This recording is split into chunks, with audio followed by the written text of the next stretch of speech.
তুই আমার প্রতি মহব্বতের সহিত দরুদ পড়েছিলি, আর আমি ওই দরুদটাই লিখে তোর জান্নাতের তোর আমলের খাতায় দিয়ে দিয়েছি এবং মিজানের পাল্লায় দিয়ে দিয়েছি। ওই কাগজের টুকরা অন্য কিছু নয়, ওই কাগজের টুকরাটাই হলো তোর সেদিনের মহব্বত করে দরুদ পড়া কাগজ। জোরে বলুন নারে তাকবীর, নারে তাকবীর, নারে রিসালাত, নারে রিসালাত, নারে তাকবীর। কি বুঝলেন? কি বুঝলেন? দরুদ পড়লে মহব্বতের সহিত যদি কেউ দরুদ পড়ে আমার নবীর প্রতি, আমার রাসূলে পাক বলছেন আমি তাকে ছাড়া জান্নাতে যাব না। জোরে বলুন। কোন যদি মোল্লা বলে দরুদ শরীফ পড়তে হবে না, দরুদ শরীফ নবী में हमारे बड़ा भाई है, যদি এমন কথা বলে নবীর সামনে গুস্তাখি করে, বুঝতে হবে ও আহলে সুন্নাতুল আল জামাতের নয়, জান্নাতি দলের নয়। নবী পাক ঘোষণা করে গেছেন যদি জান্নাতি দল হয় সেটা হলো আহলে সুন্নাতুল আল জামাত। কথা ভুল না ঠিক? জান্নাতি দল যদি হয় সেটা হলো আহলে সুন্নাতুল আল জামাত।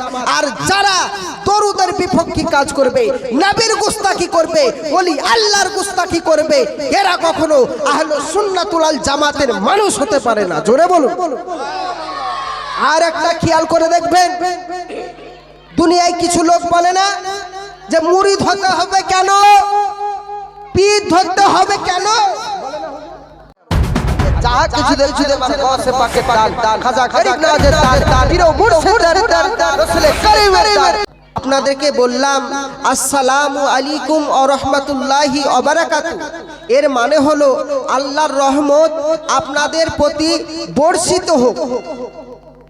আমি বললাম আল্লাহর রহমত আপনাদের সকলের প্রতি বর্ষিত হোক। আমি কি একা কারোর জন্য বলেছি? কথা বলেন বাবজি, আমি একা কারোর জন্য বলেছি? আমি সবার জন্য বলেছি। কিন্তু আমি আপনাদেরকে বলতে বলছি, আপনাকে যখন আমি সালাম দিলাম আল্লাহর রহমত আপনার প্রতি বর্ষিত হোক বললাম, তো আপনার কি উচিত হবে না যে আপনার প্রতিও আল্লাহর রহমত বর্ষিত হোক এই উত্তরটা দেওয়ার? সেই জন্য কেউ ওয়াজিব খেলাপ করবেন না। আর একবার সালাম দেব, সবাই জোরে সোরে উত্তর দেবেন। এই জায়গাটা যে জিন্দা স্থান এটা প্রমাণ দেবেন। আসসালামু আলাইকুম ওয়া রাহমাতুল্লাহি ওয়া বারাকাতুহু। এবার বোঝা গেল যে এই জায়গাটা জিন্দা স্থান। এতক্ষণ বোঝা যাচ্ছিল মুর্দা স্থান। কেননা কবরে সালাম দেওয়া হয়, কবর থেকে সালামের উত্তর আসে, বলকার আমরা সালামের উত্তরটা শুনতে পাই না। এই জায়গাটা কবরস্থান নয়, এই জায়গাটা জিন্দা স্থান, তাই আপনাদেরকে জোরে উত্তর দিতে হবে। যাই হোক, আপনাদের সামনে আমি যে কথাটি বলবো বলে স্থাপন করেছি, দেখুন কবি বলছেন বড়ই মধুর লাগে আমার, বড়ই মধুর লাগে আমার প্রিয় নবীর নাম, বড়ই মধুর লাগে আমার প্রিয় নবীর নাম, আরো বেশি ভালো লাগে নবীর দরুদ সালাম। জোরে বলুন সুবহানাল্লাহ বললে 100টা নেকি হয়। সুবহানাল্লাহ বলে কটা নেকি? 100টা। আপনারা কেউ নেকি নেবেন না? নেকি নেবেন তো? তাহলে জোরে জোরে সুবহানাল্লাহ বলতে হবে। বড়ই মধুর লাগে আমার প্রিয় নবীর নাম, আরো বেশি ভালো লাগে নবীর দরুদ সালাম, আরো বেশি ভালো লাগে নবীর দরুদ সালাম। আমার সাথে সাথে বলুন আল্লাহুম্মা সাল্লি আলা সাইয়্যিদিনা মুহাম্মাদিন, আল্লাহুম্মা সাল্লি আলা সাইয়্যিদিনা সাইয়্যিদিনা মুহাম্মাদি। এই দরুদের ফজিলত একটু পরেই আপনাদেরকে বায়ান করে শোনাবো। এই দরুদ পড়লে কি হয়, যাই হোক, তারপরে কবি কত সুন্দর কথা বলছেন দেখুন। আল্লাহ বলেন আমার নাম যেমন আহার, আর আল্লাহ বলছে বন্ধুর নাম রেখেছি তাই তো মুহাম্মদ। জোরে বলুন। আল্লাহ বলেন আমার নাম যেমন আহার, বন্ধুর নাম রেখেছি তাই তো মুহাম্মদ। আমি মালিক সারা। এই করছি, এই চুপ, বেয়াদবি করো না বাবা, গুনাহ হবে। আল্লাহ বলেন আমার, আল্লাহ মোর নবীকে বানালেন সরকার, নিজ হাতে উম্মতকে পিলাবেন কাউসার। তো কবি বলছেন আল্লাহ বলেন আমার নাম যেমন আহার, আর বন্ধুর নাম রেখেছি তাই তো মুহাম্মদ। আর আমি মালিক সারা সৃষ্টি জুড়ে, আমি মালিক সারা সৃষ্টি জুড়ে, বন্ধু মোর রহমত সবার তরে। জোরে বলুন। বন্ধু মোর রহমত সবার তরে, সবার থেকে অতি উচ্চে। আল্লাহ আল্লাহ রেখেছে, সবার থেকে অতি উচ্চে আছে যার মাকাম। আর কবি বলছে তার উপরে বর্ষিত হয় আমার সালাম, তার উপরে বর্ষিত হয় আমার সালাম। বড়ই মধুর লাগে আমার প্রিয় নবীর নাম, আরো বেশি ভালো লাগে নবীর দরুদ সালাম। জোরে বলুন। তারপর বলছেন দেখুন, আল্লাহ মোর নবীকে বানালেন সরকার। আমার নবীকে আল্লাহ সারা দুনিয়ার সরকার বানিয়েছেন। তাই কবি বলছেন আল্লাহ মোর নবীকে বানালেন সরকার, আর নিজ হাতে নিজ হাতে উম্মতকে পিলাবেন কাউসার। আর কেউ কারো নয় যেদিন, কবে কবে কবে কাউসারের পানি পান করবেন? কেউ কারো নয় যেদিন করবে সব হাই হাই, নবীর সুপারিশে পাবে সব রেহাই। জোরে বলুন। নবীর সুপারিশে পাবে সব রেহাই। আদম হতে ঈসা মুসা, আদম হতে ঈসা মুসা আম্বিয়া তামাম, সবার মুখে নারা হবে আমার নবীর নাম। জোরে বলুন। সবার মুখে নারা হবে আমার নবীর নাম সেদিন, আমার নবীর নাম সেদিন, আমার নবীর নাম।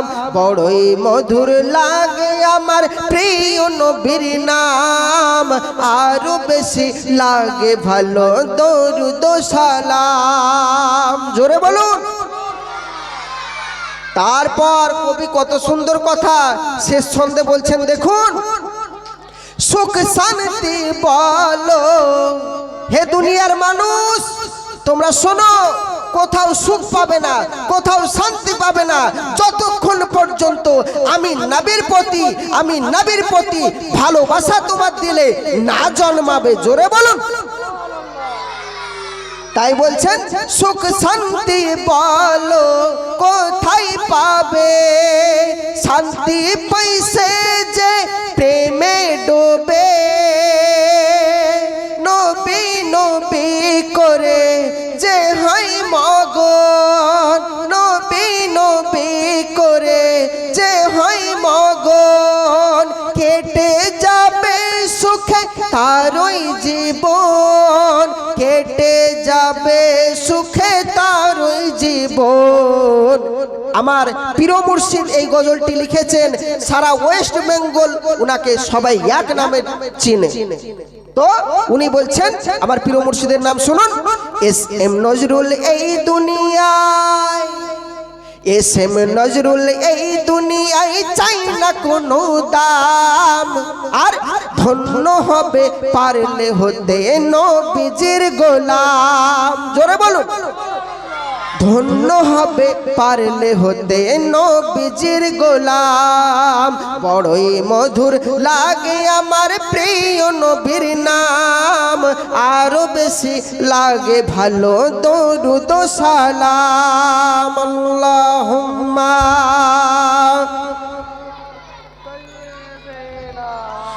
মাওলানা মুহাম্মদ ওয়া আলা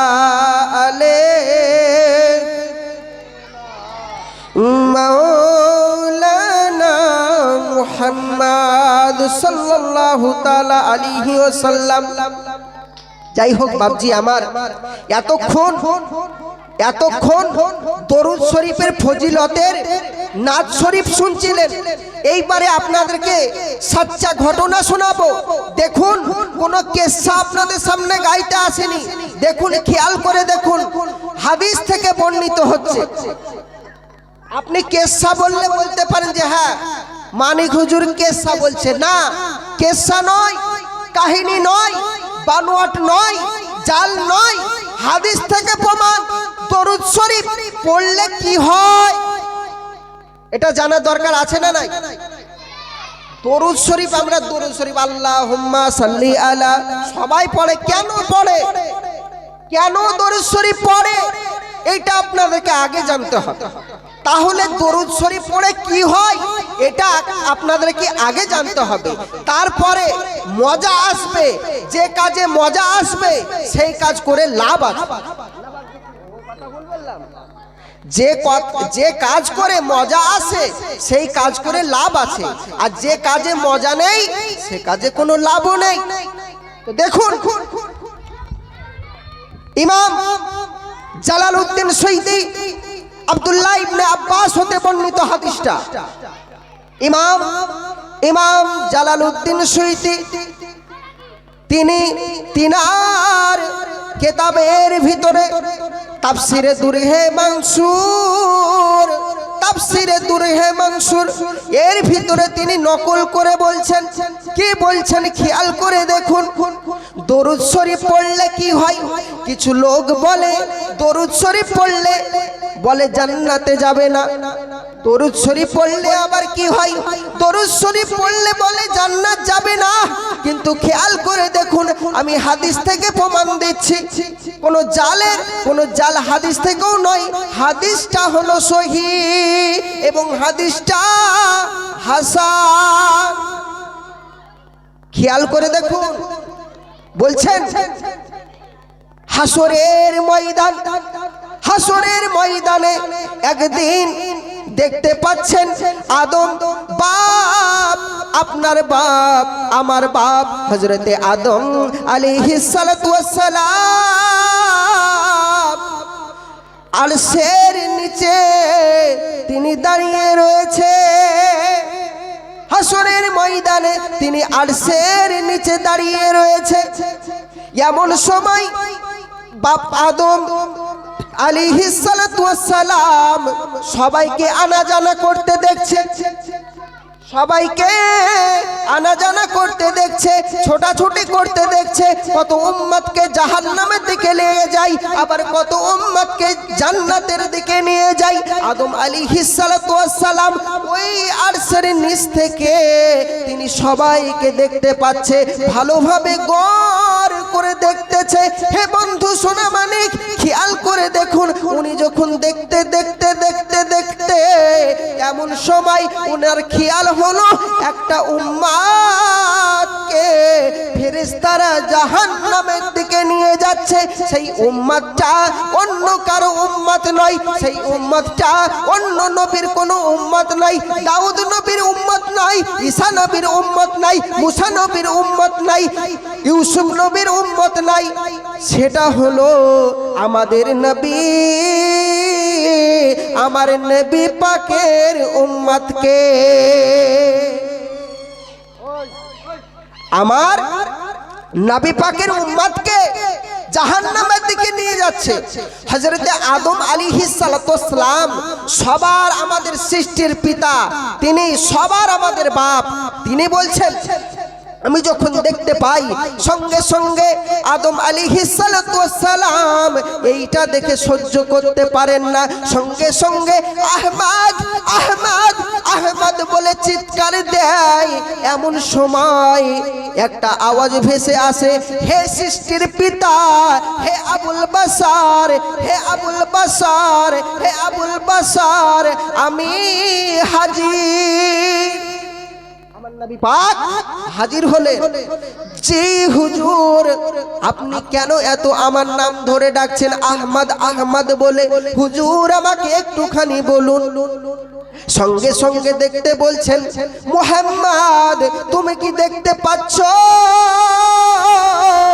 ওই দেখো তোমার একজন উম্মতকে ফেরেশতারা জাহান্নামের দিকে নিয়ে যায়। আমার নবী পাক সাল্লাল্লাহু তাআলা আলাইহি ওয়াসাল্লাম সঙ্গে সঙ্গে এইটা দেখার পর ওই উম্মতের পিছনে দৌড়াতে লেগেছে। জোরে বলুন। নবীর সাথে আমাদের কিসের সম্পর্ক যে আমরা জাহান্নামের দিকে যাব? নবী দৌড়ে দৌড়ে যাবেন আমাদের জন্য। কেন? নবীর সাথে আমাদের সম্পর্কটা কিসের? দেখুন, উম্মত আর নবীর সাথে সম্পর্কটা কেমন দেখুন তো। যখন দৌড়ে দৌড়ে আমার নবী পাক সাল্লাল্লাহু তাআলা আলাইহি ওয়াসাল্লাম যায়, সঙ্গে সঙ্গে ফেরেশতাকে বলে, ও ফেরেশতা, ও ফেরেশতা, ও ফেরেশতা, তুমি দাঁড়িয়ে যাও, দাঁড়িয়ে যাও। কেন কেন কেন কেন? ফেরেশতা সঙ্গে সঙ্গে বলে, ইয়া রাসূলুল্লাহ, ইয়া হাবিবাল্লাহ, হুজুর, আমরা জিন্দেগি ভর আপনার এবং আল্লাহর গোলামি করেছি। ফেরেশতারা নবীর গোলামি করেছে। এই নবীকে জিনার গোলামি ফেরেশতারা করছে। আর কিছু আলেম নামের জালেম তারা বলে, নবী हमारा बड़ा भाई है, নবী আমার বড় ভাইয়ের মতো। নাউজুবিল্লাহ। তারা কোন সূত্রে বলে আমি হিসাব করেই পাই। যাই হোক বাপজি আমার, ফেরেশতা যার গোলামি করে তিনিই হলো আমাদের নবী। জোরে বলুন। তো আমাদের নবী পাক ফেরেশতা সঙ্গে সঙ্গে বলছে, ইয়া রাসূলুল্লাহ, ইয়া হাবিবাল্লাহ, হুজুর, ইয়া রাসূলুল্লাহ, ইয়া হাবিবাল্লাহ, হুজুর, দুনিয়ায় আপনার গোলামি করেছি হুজুর, এতদিন আপনার সমস্ত কথা শুনেছি, কিন্তু আজকের এই যে বার্তাটি, এই যে কথাটি, এই যে হুকুমটি, এই হুকুমটি অন্য কারো নয়, অন্য কারো নয়। এই হুকুমটি হলো আল্লাহর। আল্লাহ পাক বলেছে যে একে জাহান্নামের দিকে ফেলা হবে, একে জাহান্নামের দিকে ফেলা হবে। তাই আমি আল্লাহর হুকুমে একে জাহান্নামের দিকে নিয়ে যাচ্ছি। ইয়া রাসূলুল্লাহ, ইয়া হাবিবাল্লাহ, হুজুর, আজকে আপনার কথা আমি মানতে পারলাম না। যখন আমার নবী পাকের কথা ফেরেশতা শুনল না, সঙ্গে সঙ্গে আমার দরদি নবী উম্মতের প্রতি কত মায়া, উম্মতের উপর কত মায়া, আমার দরদি নবী নিজের ডান হাত দিয়ে দাড়ি মুবারককে ধরে আকাশের দিকে হাত তুলে বলে, আয় আল্লাহ, আয় আমার মাবুদ, আয় আমার মাবুদ, তুমি যে আমার সাথে ওয়াদা করেছিলে আমার কোন উম্মতকে তুমি জাহান্নামে ফেলবে না। আল্লাহ, আপনি যে ওয়াদা করেছিলেন আমার কোন উম্মতকে আপনি জাহান্নামের দিকে ফেলবেন না, আজ কেন জাহান্নামী, আজ কেন জাহান্নামী আপনি বলুন। সঙ্গে সঙ্গে আল্লাহ পাক রব্বুল ইজ্জত বলছে, ও ফেরেশতা তোরা দাঁড়িয়ে যা, তোরা দাঁড়িয়ে যা, আমার মেহবুব, আমার নবী, আমার ভালোবাসা, আমার দোস্ত কি বলে তুই একটু শুনে নে। খেয়াল করে দেখুন, কোনো বানোয়াট কথা বলছি না, হাদিস দুররে মানসুর থেকে কথা বলছি, তাফসীর। যাই হোক, দেখুন তারপরে আল্লাহ পাক যখন বলেন আমার হাবিবকে চাই ফেরেশতা তুমি দেখো, ফেরেশতা সঙ্গে সঙ্গে বলছে, ইয়া রাসূলুল্লাহ, ইয়া হাবিবাল্লাহ, হুজুর আপনি কি চান, আপনি কি চান, আপনি বলুন, আপনি বলুন। সঙ্গে সঙ্গে আমার নবী পাক সাল্লাল্লাহু তাআলা আলাইহি ওয়াসাল্লাম সঙ্গে সঙ্গে বলছে, আমি যেখানে থাকব আমার উম্মতকেও সেখানেই রাখতে হবে। সঙ্গে সঙ্গে আমার দরুদি নবী, আমার দরুদি নবী সঙ্গে সঙ্গে ওই যেই কথা বলে দেয়, আল্লাহ পাক বলে ওই আমার বান্দাকে যেখান থেকে নিয়ে এসেছো সেখানেই রেখে আসো। সঙ্গে সঙ্গে আল্লাহর হুকুমে আবার জাহান্নামের দিকে নিয়ে যাচ্ছিল। আল্লাহ আবার যে জায়গা থেকে জাহান্নামের দিকে নিয়ে যাচ্ছিল সেই জায়গাতে ফেরত আনলো। কেন? তার জিন্দেগিতে কোনো নামাজ, রোজা, হজ, যাকাত কিছুই ছিল না, তার নেকি বলতে কিছুই ছিল না, খালি গোনহা আর গোনহা আর গোনা। এই জন্য তিনি জাহান্নামের দিকে অর্পণ করেছিলেন। কিন্তু আমার নবী পাকের মহব্বতে আল্লাহ পাক জান্নাতের দিকে অগ্রসর করাবেন। খেয়াল করে দেখুন, খেয়াল করে দেখুন, মনোযোগ দিয়ে শুনুন।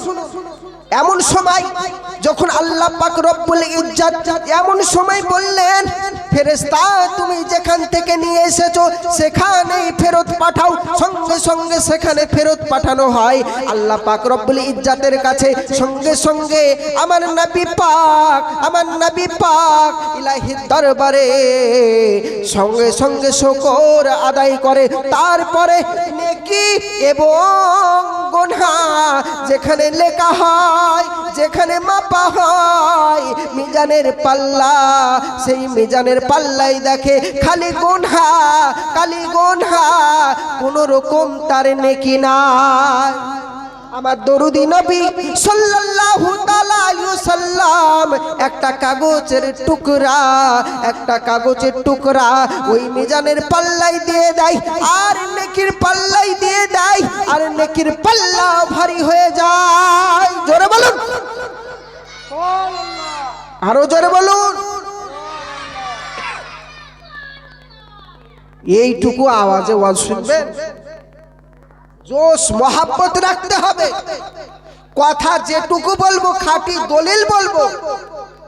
খেয়াল করে দেখুন, আমার নবী পাক সাল্লাল্লাহু তাআলা আলাইহি ওয়াসাল্লাম কি যেন লিখে দিল, ওই কাগজটা দেওয়া মাত্র নেকির পাল্লা ভারী হয়ে যায়। সঙ্গে সঙ্গে আল্লাহ পাক হুকুম দিলেন, এই ফেরেশতা আমার বান্দাকে তুই জান্নাতে নিয়ে যা। জোরে বলুন, জান্নাতে নিয়ে যা।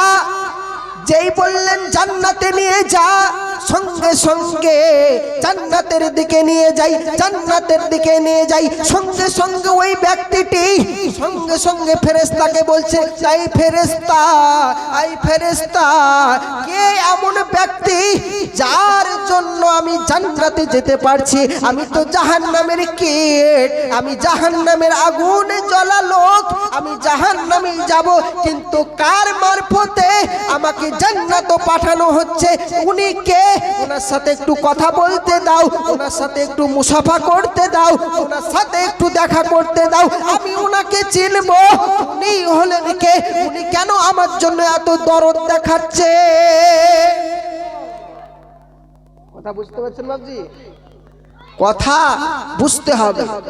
উনি কেন দরুদ দেখাচ্ছেন?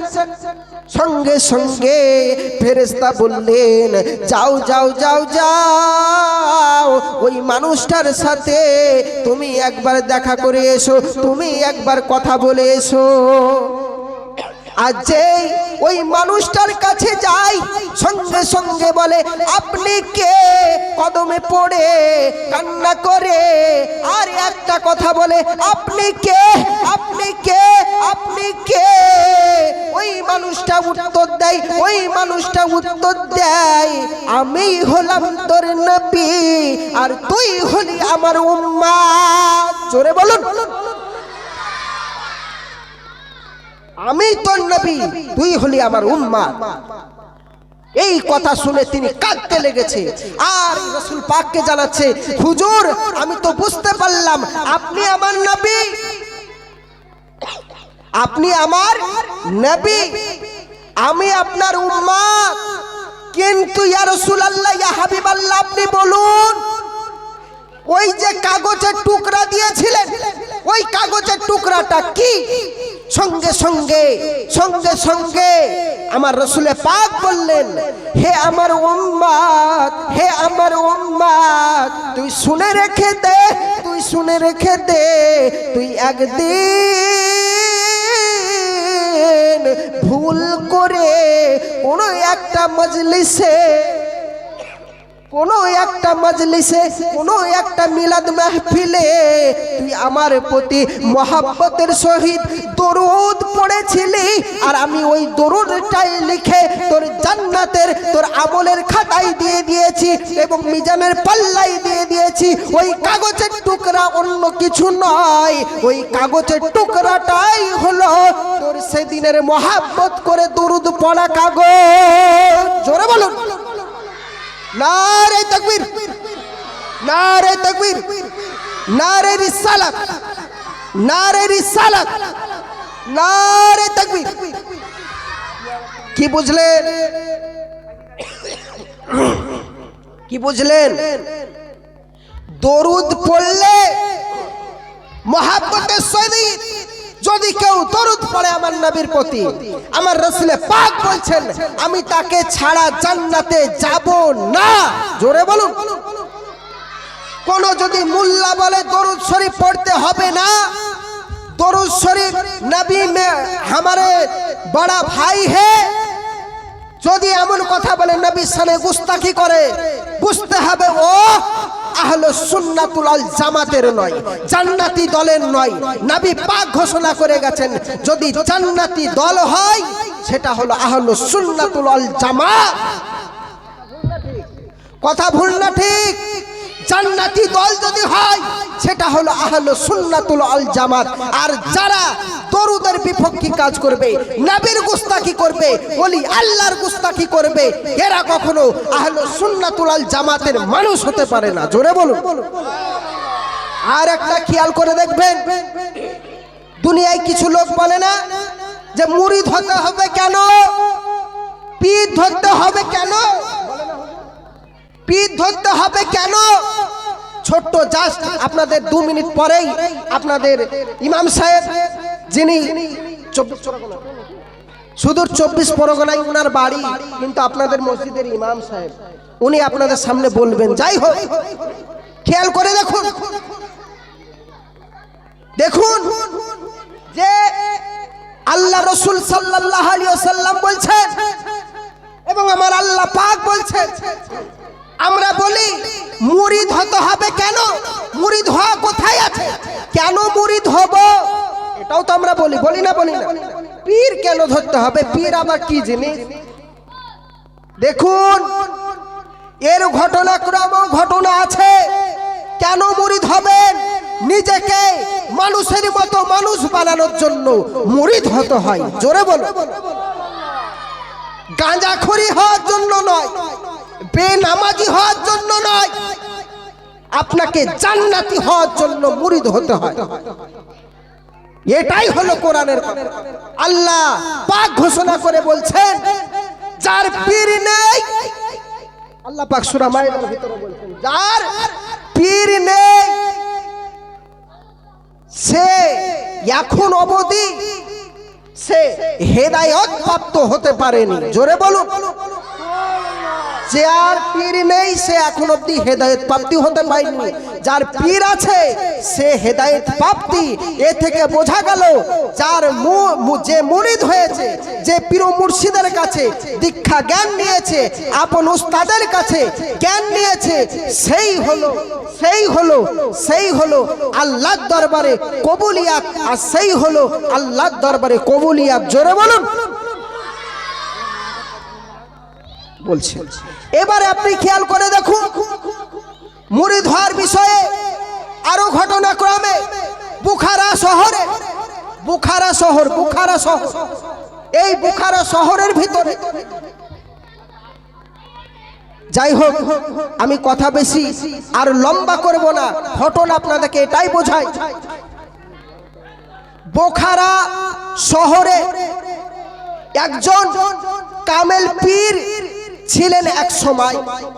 তিনার কে সবাই বলতো বুখারে ওয়ালে বাবা। কি বলতো? বাবজি আমার শুনুন, মনের কান দিয়ে শুনুন, ঈমান তাজা হয়ে যাবে। পীর কেন ধরতে হবে খেয়াল করে দেখুন। বুখারা শহরে একজন আল্লাহর ওলি তিনি থাকতেন। তিনাকে সবাই আমরা বলতাম, হে বুখারে ওয়ালে বাবা, হে বুখারে ওয়ালে বাবা। সবাই তাকে বুখারে ওয়ালে বাবা বলতো। একটা মেয়ে তিনি রাস্তা দিয়ে যেতে যেতে দেখতে পাই এক জায়গায় ভিড় জমা হয়েছে, সেই জায়গায় ভিড় জমা হয়েছে। তিনি লোককে জিজ্ঞাসা করে, তিনি অন্য ধর্ম অবলম্বনকারী, তিনি মুসলিম ছিলেন না, কিন্তু তিনি জিজ্ঞাসা করলেন এখানে কেন এত ভিড় জমেছে, এখানে কেন এত ভিড় জমেছে? সঙ্গে সঙ্গে সবাই বলল এখানে আমাদের পীর মুর্শিদ আছে, তিনি কিছু কথা বলছে, এই জন্য ভিড় জমেছে। তিনি তখন বললেন পীর আবার কি? আমাদের মতন তিনিও বললেন পীর আবার কি? সঙ্গে সঙ্গে একজন উনি বললেন ঠিক আছে, আপনাদের পীর মুর্শিদের সাথে আমি একটু দেখা করতে চাই। সঙ্গে সঙ্গে উনি লোকজনকে সাইড করে করে ওই জায়গায় গিয়ে পীর মুর্শিদের সাথে দেখা করে আর বলে আচ্ছা আপনি কে? তিনি উত্তর দেয় আমাদের ইসলামিক ভাষায় আমাকে পীর বলা হয়, আমাকে পীর বলা হয়। সঙ্গে সঙ্গে বলে পীর আবার কি কাজে আসে? পীর কি কাজে আসে? তিনি যখনই বললেন পীর কি কাজে আসে, ওই আল্লাহর ওলি বুখারে ওয়ালে বাবা বললেন পীর মুসিবতে কাজে আসে। জোরে বলুন, পীর মুসিবতে কাজে আসে। এটাই দলিল। এর আরো ঘটনা আছে, আপনাদের সামনে আমি বেশি লম্বা করলাম না। যাই হোক, আপনাদের সামনে পশ্চিম বাংলার ভাইরাল দুজন শিল্পী যাদেরকে এক নামে সবাই চেনে, যা একজনের নাম হচ্ছেন আরিফ সাগর আর একজনের নাম হচ্ছে মোহাম্মদ ইয়েস নবাব। তাদের মুখে আপনারা গজল শুনতে পারবেন, কিন্তু তাদের গজল শোনার জন্য মন মানসিকতা রাখতে হবে। সারা ইউটিউবে মিলিয়ন মিলিয়ন যাদের ভিউ, তিনি আর কেউ নয়, তিনাদের ভিতরে ডুয়েট গজল করেন। একজনের নাম হচ্ছে আরিফ সাগর আর একজনের নাম হচ্ছে এস নবাব। আপনারা সবাই ইউটিউবে দেখেছেন। যাই হোক বাবজি আমার, তিনারা আপনাদের সামনে ডাইরেক্ট আসছেন, কিছু মূল্যবান কালাম আপনারা শুনুন, শ্রবণ করুন এবং আমলে কাজ করাবেন তো করাতে হবে, তবে কিছু পাবেন। এইবারে তিনাদের ইস্তেকবালের জন্য সবাই একবার নারায়ে তাকবীর দেব, জোরে জোরে উত্তর দিবেন। নারায়ে তাকবীর, নারায়ে রিসালাত। নারায়ে রিসালাত মানে ইয়া রাসূলুল্লাহ, নবীর নামের, আল্লাহর নামের সাথে আল্লাহ তাকবীরের পরে নবীর তাকবীর দেও একটি ভালো কাজ। জোরে বল নারে তাকবীর, নারে রিসালাত। গজল শিল্পী এস নবাব এবং আরিফ সাগর সাহেব, জোরে বলুন জিন্দাবাদ। গজল শিল্পী এস নবাব আরিফ সাগর সাহেব, নারে তাকবীর, নারে রিসালাত।